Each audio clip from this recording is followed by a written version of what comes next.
बात मैं आपको पाकिस्तान के बारे में बोलना चाहूंगा। हमारे एनालिस्ट कुछ भी कह लें, अगर हिंदुस्तान को तरक्की करनी है तो उसको पाकिस्तान के साथ रिश्ते नॉर्मल और अच्छे करने चाहिए। ये वर्ल्ड ऑर्डर पढ़ रहा हूँ, मैं वो बात कर रहा हूँ जो मेरे देश की बेहतरी के लिए है। मेरे देश की बेहतरी इस बात में है कि हिंदुस्तान पाकिस्तान के रिश्ते अच्छे हों तो दोनों की काफी तरक्की होगी एक साथ। हम वो मुल्क हैं जो एक ही साथ थे। नहीं किया गया था। पाकिस्तान इतना इंपॉर्टेंट सडनली कैसे हो गया है? सऊदी अरब से उसके ताल्लुकात देखें कि पाकिस्तान एक क्रेडिबल मीडिएटर का काम करता हुआ नजर आ रहा है, ऐसा कहा जा रहा है, और वो दोनों से ही बात कर रहा है, दोनों पक्षों से, यानी कि अमेरिका से भी और ईरान से भी। तो कहने का मतलब ये है कि पाकिस्तान जो है, जैसे आप बता रही हैं, एक मीडिएटर के तौर पे फिर से आ गया है सामने, क्योंकि पाकिस्तान जो है उसकी क्रेडिबिलिटी बन गई है, वो दोनों साइड को एक्सेप्टेबल है, ईरान को भी एक्सेप्टेबल है, उनसे बात कर रहा है, उनके फॉरेन मिनिस्टर अराकी से, आसिम मुनीर जो, और हमें एक साथ ही चलना है, स्पेशली जब अब नया वर्ल्ड ऑर्डर बन रहा है। दोनों की खामियां हैं, हमारी भी खामियां हैं, ऐसी बात नहीं है, उनकी भी बहुत खामियां हैं, उनके पॉजिटिव्स हैं, हमारे भी पॉजिटिव्स हैं।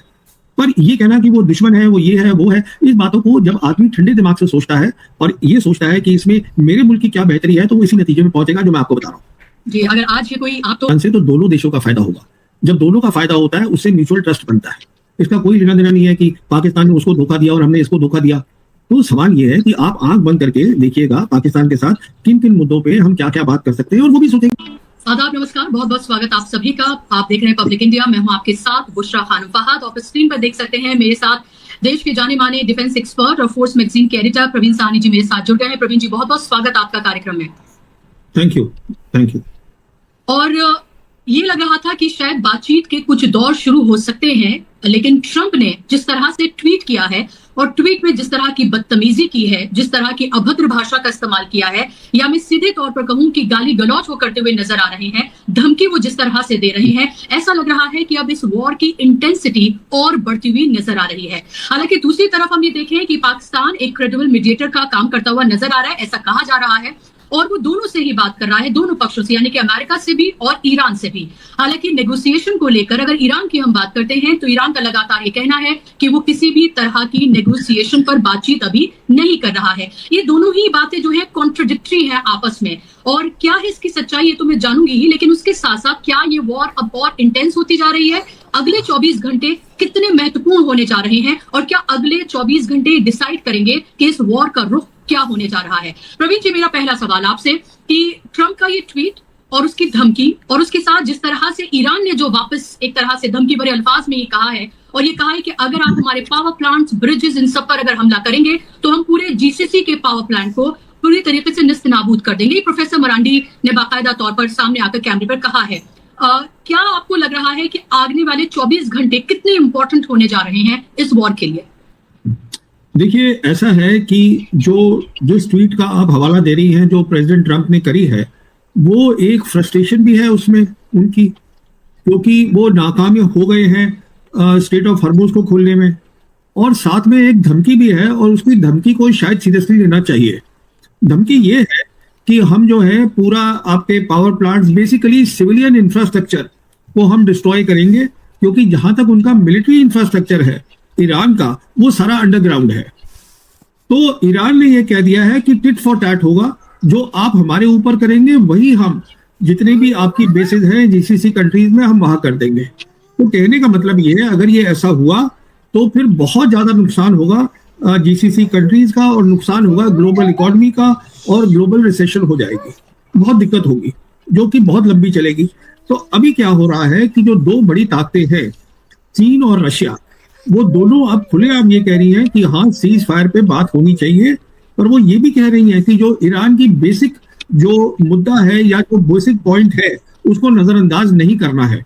तो कहने का मतलब ये है कि पाकिस्तान जो है, जैसे आप बता रही हैं, एक मीडिएटर के तौर पे फिर से आ गया है सामने, क्योंकि पाकिस्तान जो है उसकी क्रेडिबिलिटी बन गई है, वो दोनों साइड को एक्सेप्टेबल है, ईरान को भी एक्सेप्टेबल है, उनसे बात कर रहा है, उनके फॉरेन मिनिस्टर अराकी से, आसिम मुनीर जो उनके आर्मी चीफ है, बात कर रहे हैं, साथ में बात कर रहे हैं वाइस प्रेसिडेंट जेसी वैंस से। तो कोशिश ये हो रही है कि सीज फायर जो है हो सके जल्दी से जल्दी, और उसको परमानेंट पीस में बनाया जाए, बिकॉज ईरान का ये कहना है कि हमें परमानेंट पीस चाहिए। तो ये सबसे इंपॉर्टेंट बात है जो मैं आपको बताने वाला हूं, कि सीज फायर के लिए दो ऐसी चीजें हैं जिसके लिए ईरान बिल्कुल कॉम्प्रोमाइज नहीं करेगा। वो तभी मानेगा सीज फायर के लिए अगर वो दो चीजें होंगी, और उसके ऊपर चीन और रशिया उसके साथ खड़े हैं। पहली चीज ये है, हॉर्मुज में कोई बातचीत नहीं होगी। ईरान बहुत क्लियर है कि हम स्टेट ऑफ हॉर्मुज़ पे बात नहीं करेंगे, और दूसरी उनका ये होगा कि अगर सीज फायर होता है तो इजराइल भी सीज फायर में आ जाए। ये नहीं कि इजराइल अपना काम चलाता ही लड़ाई करता रहे। तो ये अगर एक्सेप्टेबल होंगी तो सीज फायर हो सकता है, फिर बातचीत हो सकती है, क्योंकि अब दो, जैसे मैंने आपको बताया, दुनिया की बड़ी ताकतें चीन और रशिया ओपनली आ गई हैं सीज फायर के हक में और ईरान के साथ खड़ी है। तो कोई भी नहीं चाहता कि नुकसान हो, कोई नहीं चाहता है कि पूरी दुनिया की इकोनॉमी को कुछ हो। पर देखिए होगा क्या, क्योंकि जैसे आपने ट्वीट देखी है प्रेसिडेंट ट्रंप की कि उन्होंने वो गाली गलौज किया है और बोला है कि तुम स्टेट ऑफ हॉर्मुज़ खोल दो। स्टेट ऑफ हॉर्मुज़ अमेरिका नहीं खुलवा सकता है, स्टेट ऑफ हॉर्मुज़ ईरान के पास है, ईरान तय करेगा कब खोलना है। तो मेरा अंदाजा ये है कि शायद सीज फायर पे कुछ खास काम ना हो सके और हम एक आगे की लड़ाई देख रहे हैं। जी, क्योंकि एक तरफ जो बातचीत हो रही है जिसका जिक्र आप भी कर रहे हैं प्रवीण जी, और दूसरी तरफ हम ये देख रहे हैं कि ईरान भी जिस तरह से अपनी बातों पर अड़ा हुआ है, और फिर डोनाल्ड ट्रंप की ये धमकी, यानी कि सारा का सारा जो कंसंट्रेशन है या जो पॉइंट ऑफ कॉन्वर्सेशन जो है या नेगोशिएशन जो है वो स्ट्रेट ऑफ हॉर्मुज़ बनकर रह गया है। वो धमकी दे रहा है कि नहीं खोला तो तुम्हारे साथ ये कर देंगे, तबाही होगी, तुम याद रखोगे। ईरान कह रहा है कि हम किसी कीमत पर खोलेंगे नहीं, जो चाहे कर लो, बल्कि मजाक भी कर रहे हैं कि अरे उसकी चाबी तो खो गई, उसकी चाबी तो कहीं और चली गई। तो फिर अगर इस तरह का एक डेडलॉक बनता हुआ नजर आ रहा है तो क्या आपको लग रहा है कि ये वॉर फिर और ज्यादा इंटेंस और लंबी खिंचती हुई आपको नजर आ रही है? देखिए इसमें दो बातें हैं। पहली बात तो ये सबको समझना है कि ये जो लड़ाई है ये ईरान जीत गया है। अगर ईरान जीत गया है तो ईरान तय करेगा हॉर्मुज़ कब खुलेगा, प्रेसिडेंट ट्रंप तय नहीं करेंगे। पहली बात तो ये है।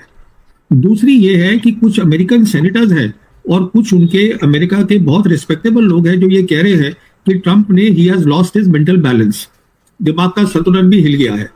अदरवाइज कोई भी अमेरिकन प्रेसिडेंट इतनी बेहूदी टाइप की बातें और गाली गलौज नहीं करेगा पब्लिक फोरम के ऊपर जो इसने की है ट्रंप ने। वो उसकी फ्रस्ट्रेशन है।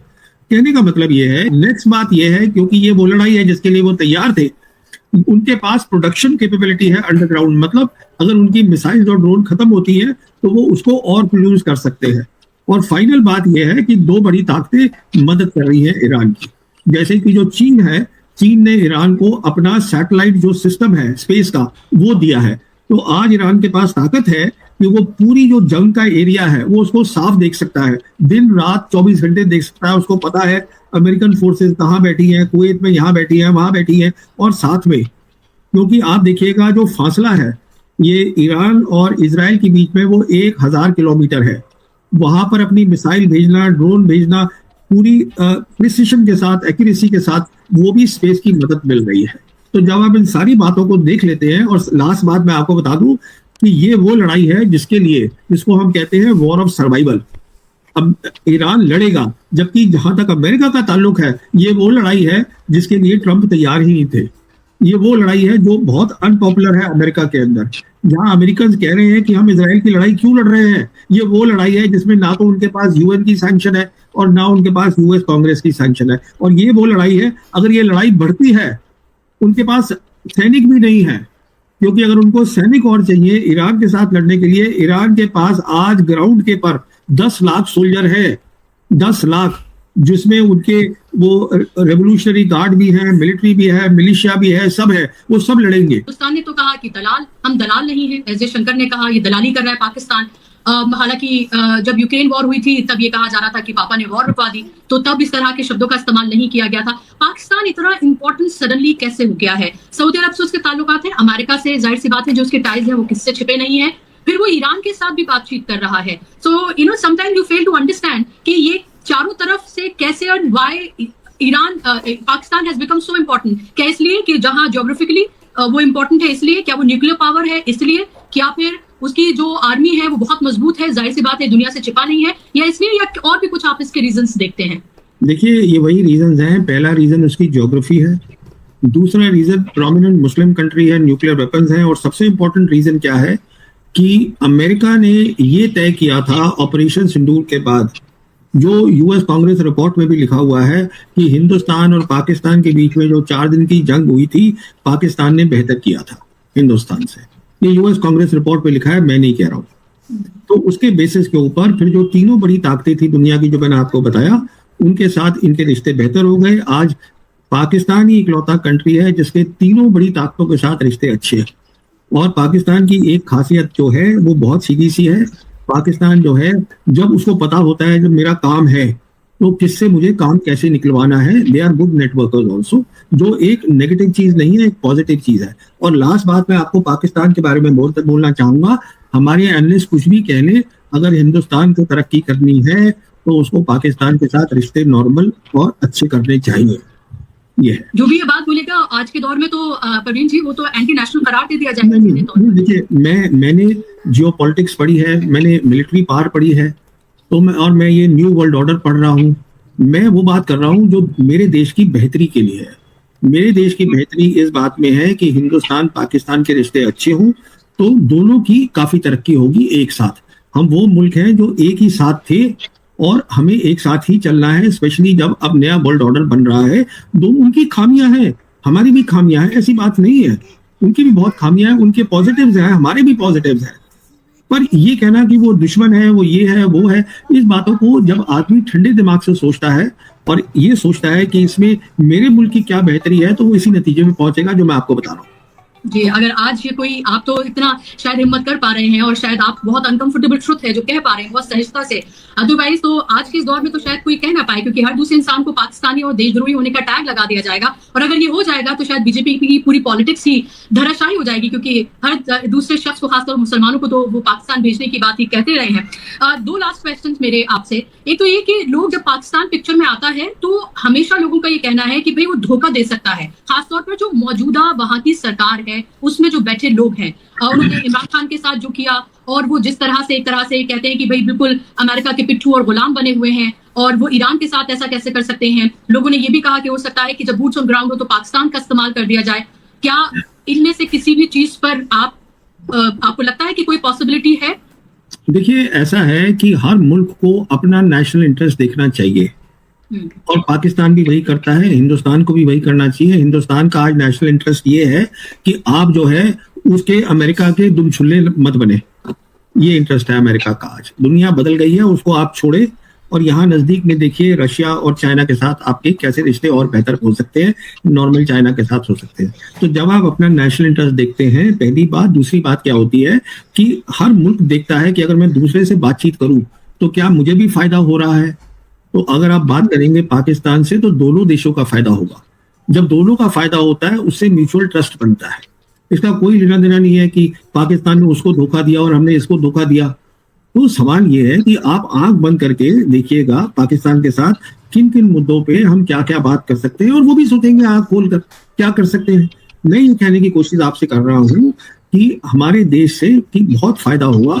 हम आंख खोल के चाइना के साथ नॉर्मल रिलेशंस करें और हम आंख खोल के अपने पाकिस्तान के साथ नॉर्मल रिलेशंस करें, ये सोचते हुए कि दोनों मुल्क, अमेरिका, सारे मुल्क अपना फायदा सबसे पहले देखते हैं कि हाँ मेरा फायदा है इस इंसान से बात करने में कि नहीं।